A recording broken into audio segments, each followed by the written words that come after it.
Supposedly, Kanye West is, or was, depending on when I'm able to edit this and get it uploaded, Kanye is supposedly, allegedly spending $1 million a day to live in a sports arena. Hoi hoi friends, it's your girl T, aka Nappy Headed Jojoba. Not Nappy, not Jojoba. Nappy Headed Jojoba. You have to say the whole thing. It's like a pimp named Slickback. And I'm actually back today with some lukewarm tea. It had been slow for a couple of weeks, which was great for me because I've been busy, but these last couple of days, woo chile. So let's just have a quick kiki whilst I get ready for wedding, actually. And apologies in advance if you hear a smoke detector chirping throughout this video. It is not in my apartment. It is not my fault. I have the worst, most Polish neighbors on the planet. So when it's not an obnoxiously loud television blaring Russian soap operas, there is just loud people yelling, children screaming, and as of this morning, I was awoken to the chirping of a fire detector or a smoke detector, English, and it is chirping loud enough that I was able to hear it outside halfway down the block when I was walking my dog this morning. So love that for me, just more aggravation for my daily existence in this tenement. I'm thinking I'm gonna do an eye focus look because it's a wedding, but mask life can't stop, won't stop, so my face is mostly going to be covered except when I pull my mask down and sip some champagne. Moving swiftly along to the question where you stay at, Mr. Ye is perhaps the first person ever to be able to answer the Mercedes-Benz Stadium. We been knew that that man ain't right. Reportedly, he's doing this stadium retreat, I guess, to finish his upcoming album, which I think was actually supposed to come out several days ago already. And unless I'm mistaken, he already did a listening party of an evidently unfinished album at the stadium a week or so ago, and he just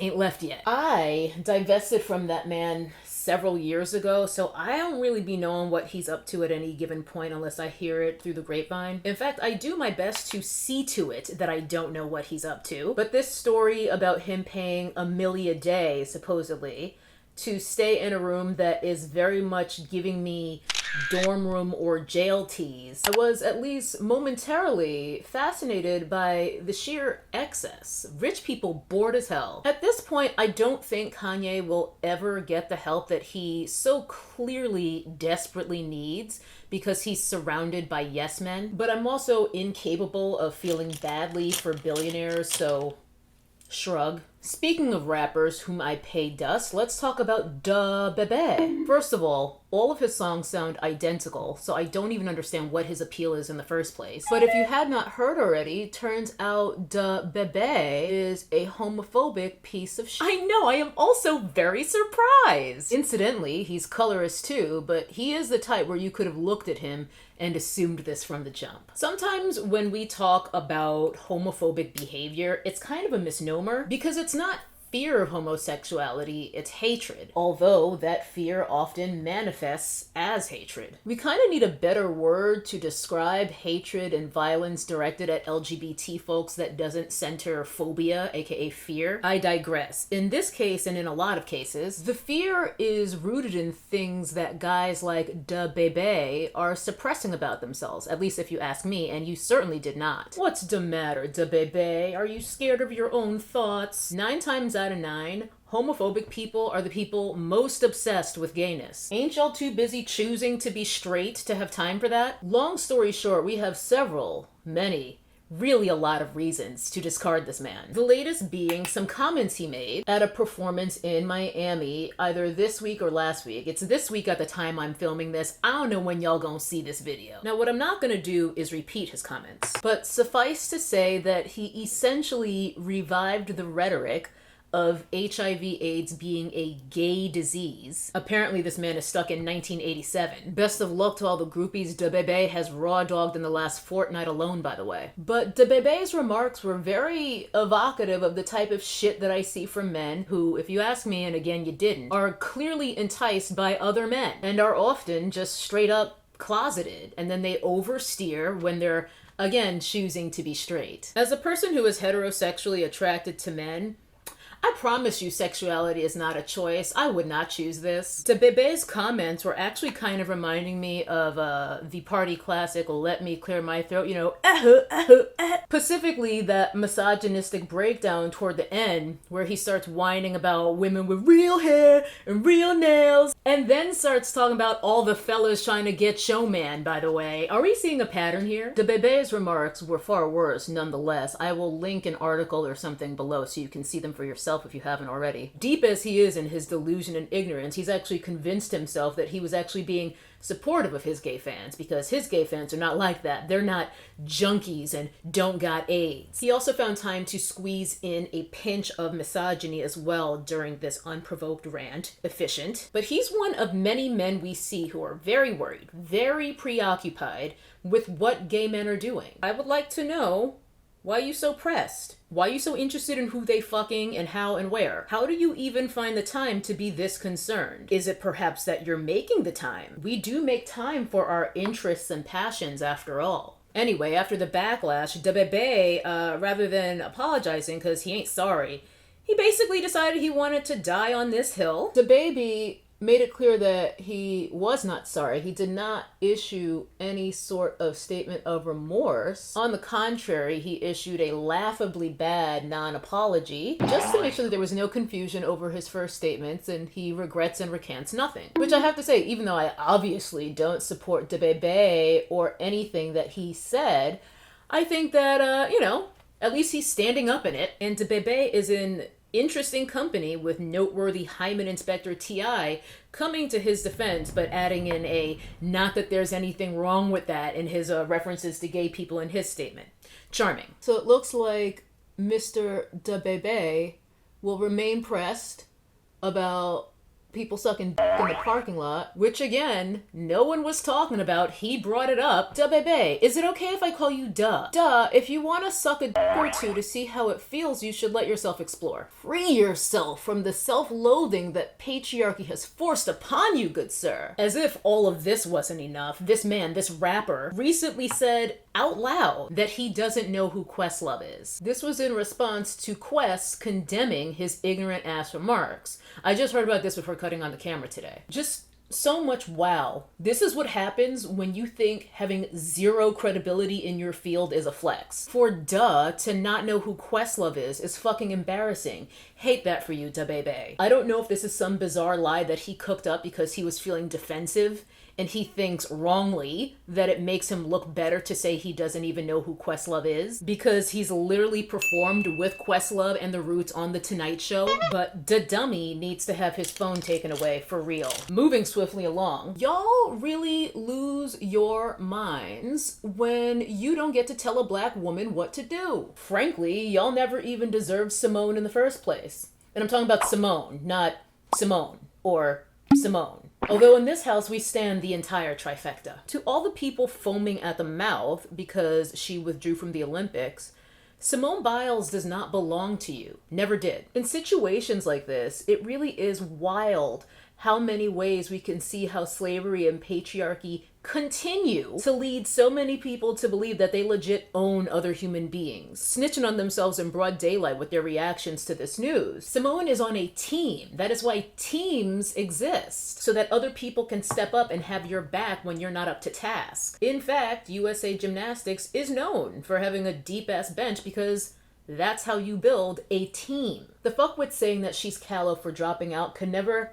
do any of the things that Simone Biles does on a rest day. Quite literally, y'all could never. As I said when I was talking about Sha'Carri Richardson a couple of weeks back, I condemn the Olympics full stop. I want no Olympics anywhere ever. I said before and I say again, I am not going to do a video on this because A of all, no one will watch it, and B of all, do your own research. There's plenty of resources. But long story short, the Olympics are a cash grab of an event that distracts people from the state violence, surveillance, community destruction, and displacement that they inevitably foment with every city that they invade. The sports, the events, are nothing more than a diversion. Therefore, to be anti-racist and anti-imperialist, you must also be anti-Olympics. There is no other conclusion once you actually know what the Olympics is actually about and what the IOC is actually about. Low-key, when I first heard the news that Simone was dropping out, delusionally I was like, comrade? I digress. I only mention this to say that I am emotionless about what it means to America and Team USA about Simone dropping out. My only emotion here is that she had the wisdom and courage to prioritize not just her mental health, but her physical health. If her nerves are so bad that she's actually getting lost in the air, that is a valid reason to let your teammates step up and alleviate the unimaginable pressure that she has had to live under for, oh, I don't know, a decade? She hasn't been a household name for a decade, but she's been working on her craft for her entire life. And I would hope that she's at 100% mentally to do the things that she needs to do as a gymnast. That shit looks frightening, and it is in fact dangerous. So these people condemning Simone Biles are out of pocket many times over. Y'all mad because you feel entitled to her excellence, but you aren't. All due disrespect. This entitlement is the same thing behind every Karen or Spencer video that we see making its rounds on the internet every goddamn day. When the psychopathy that is white supremacy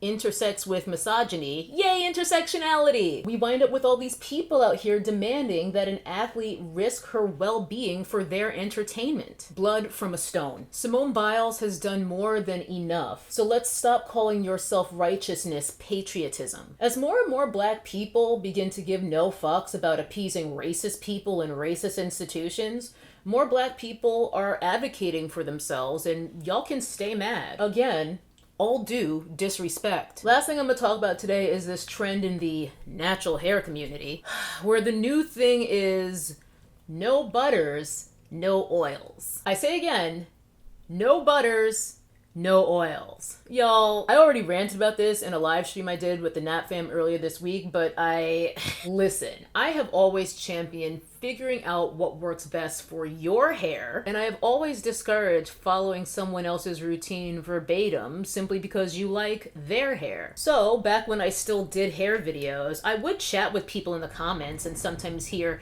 anecdotal cases of people finding that staying away from butters work best for them, or using butters instead of oils work better, or only using certain oils work better, whatever. But this movement of no butters and no oils, full stop, have you met an afro? Odds are this ain't gonna end well for you, sis. I don't know who started this trend, and I don't care. I have watched videos from my beloved Star Puppy, whom I salute for her commitment to hair stunting for the game, hair stunting for our entertainment. I can't be asked to watch too many hair videos anymore, but I do love me some Star Puppy. So, spoiler alert for her video where she tried this method.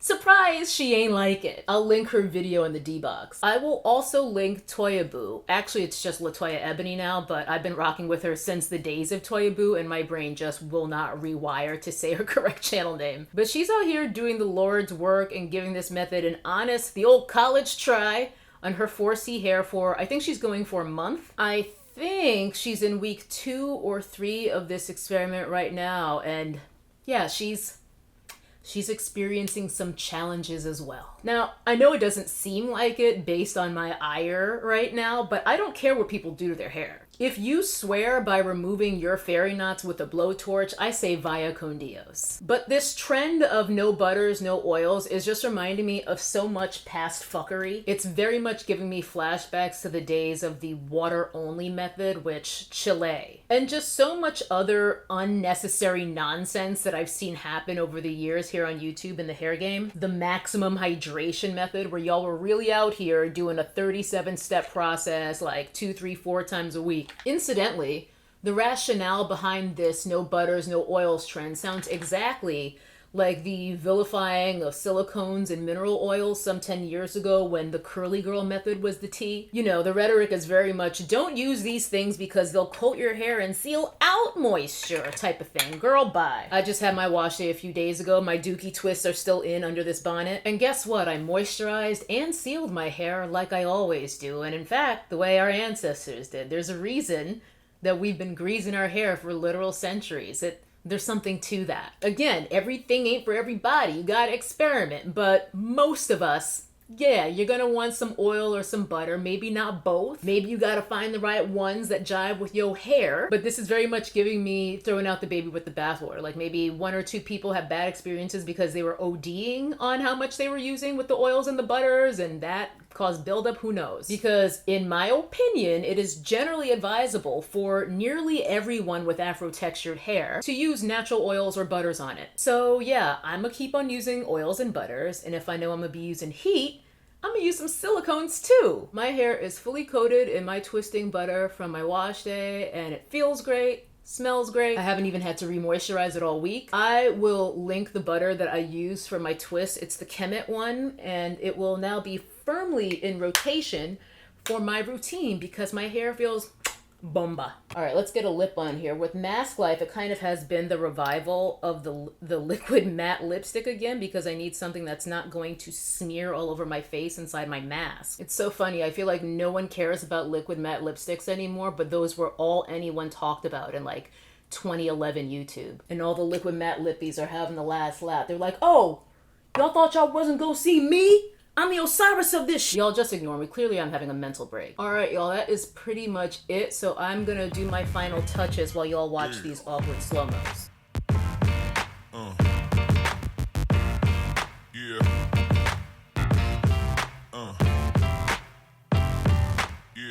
All right, y'all, that is it. I gotta walk my dog and get out of here because, as I said, I am off to a wedding and I ain't even picked out what dress I'm gonna wear yet. And after the wedding, there's the after party, and then after the after party, there's barbecues and celebrations all weekend. So I don't even know when I'm finna be able to edit this. Patreon fam always gets my videos first, so y'all see it before the weekend is over, hopefully. But the rest of y'all on YouTube, y'all, this ain't even finna be lukewarm tea. This is finna be ice cold, iced tea. So I am now off to figure out how I'm gonna style my dookie twist for this wedding, as well as what dress I'm gonna wear. But until I see y'all again, make sure you stay safe, stay dangerous, and never trust anyone who brings up sucking in a parking lot unprovoked. Bye.